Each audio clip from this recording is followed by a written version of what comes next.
Hello बच्चों, फिर से हम यूट्यूब चैनल पर आ चुके हैं।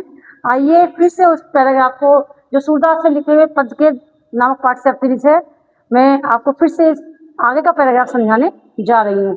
बहुत ही ध्यानपूर्वक इस वीडियो को देखिए और समझिए। किलकारत तानत घुटनन वाला आवत, इसमें सूरदास जी ने क्या कहा है? इसमें सूरदास जी ने कहा है कि किलकारी मारते हुए श्री कृष्ण घुटनों के बल चले आ रहे हैं। क्या करते चले आ रहे हैं? घुटनों के बल चलते चले आ रहे हैं। मन में कनक नंद के आंगन विम पकड़ने धावत, और वो क्या कर रहे हैं? वो अपनी परछाई को घुटनों के बल, जब वो बच्चे चलते चले आ रहे हैं तो वो क्या कर रहे हैं? वो अपनी परछाई को पकड़ने की कोशिश कर रहे हैं। कबो निकली हरि आपन हो छाव पकड़न चाहत, और वो बार बार अपनी परछाई को पकड़ने की चाहत कर रहे हैं। किलकारी हसत राजते दतिया पुनी पुनी ही अवगाहत। अब इस बात को देखते हुए जब वो मुस्कुरा रहे हैं तो मुस्कुराते हुए क्या नजर आ रहे हैं? उनके आगे की जो दांत हैं बहुत ही खूबसूरत लग रहे हैं।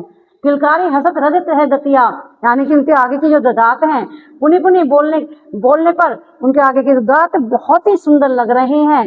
कनक भूमि कर पग छाया, यह उपमा एक रजाती।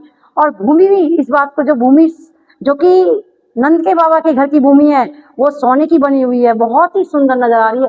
वो भी अपने आप को भाग्यवान, एक सौभाग्यवान मान रही है। करी करी प्रतिवन प्रतिम वसुंधरा कमल बैठ, उन्होंने अपने श्री कृष्ण को ऐसे बैठा लिया है जैसे उन्होंने एक कमल के फूल को बिछा दिया हो उनके नीचे। बाल दशा सुख निहारी यशोदा पुनि पुनि नंद बुलावत, और उनकी बाल दशा को देखते हुए उनकी बाल दशा को देखते हुए यशोदा माता बार बार नंद बाबा को बुला रही है। नंद बाबा कौन है? श्री कृष्ण के बाबा, जो कि उन्हें बुलाते हुए बार बार वो कह रही हैं कि आओ इनकी छवि को देखो। अचरा करके ढाकी सूर्य प्रभु को दूध पिलावत, और सूरदास जी इसका व्याख्यान बहुत ही सुंदर वर्णों में कर रहे हैं।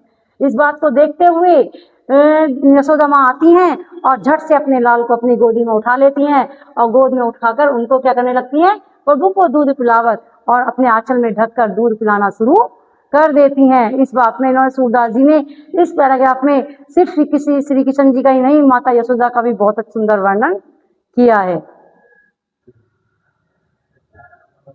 चलो आगे का दूसरा पैराग्राफ स्टार्ट करते हैं। ये सूरदास जी के पद के द्वारा चौथा पैराग्राफ है जो मैं आपको समझाने जा रही हूँ।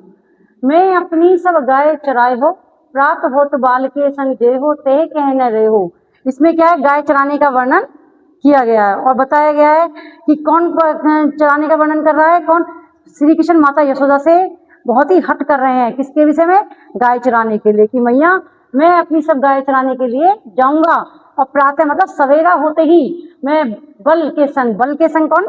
बलराम भाई, जो उनके बड़े भाई थे दाऊ जी, उनके साथ जाऊंगा और तुम्हारे कहने पर भी नहीं रुकूंगा। ग्वाल बाल गायन के भीतर नेको डर नहीं लगा, ना ही मुझे ग्वालों के साथ डर लगता है और ना ही गायों के बीच में डर लगता है, मुझे जरा सा भी डर नहीं लगता है।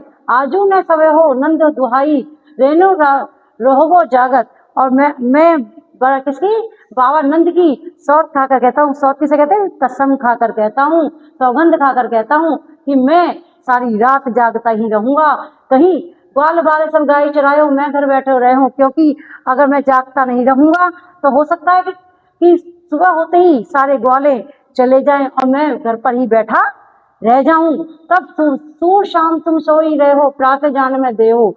तब माता उन्हें एक संतुष्टि देते हुए कहती हैं कि बेटा तुम सो जाओ। इसी बात का सूरदास जी वर्णन कर रहे हैं कि माता यशोदा उन्हें बहुत ही निश्चित संतुष्टि देते हुए कहती हैं कि तुम सो जाओ, मैं प्रातः होते ही तुम्हें जगा दूंगी और तुम्हें गाय चराने के लिए अवश्य भेज दूंगी। इस चीज का वर्णन किया गया है। और यही बात कौन कह रहा है? ये सूरदास जी ने इसका व्याख्यान बहुत ही स्पष्ट शब्दों में कहा है। अतः यही पैराग्राफ यही खत्म होता है। अब आगे हमारी वीडियो में जुड़ रही है, आगे के पैराग्राफ समझाए जाएंगे, उनके साथ उनके क्वेश्चन आंसर भी जो कि पैराग्राफ में आते हैं, वो प्रश्नों को भी संक्षेप में बताया जाएगा कि कौन कौन से प्रश्न कैसे कैसे बनकर आते हैं। क्योंकि आप पहले व्याख्या आती थी, अब साथ में प्रश्न भी आते हैं, उन प्रश्नों का व्याख्यान किया जाएगा। आइए और हमारे यूट्यूब चैनल से जुड़े रहिए और सब्सक्राइब जरूर कीजिए। धन्यवाद।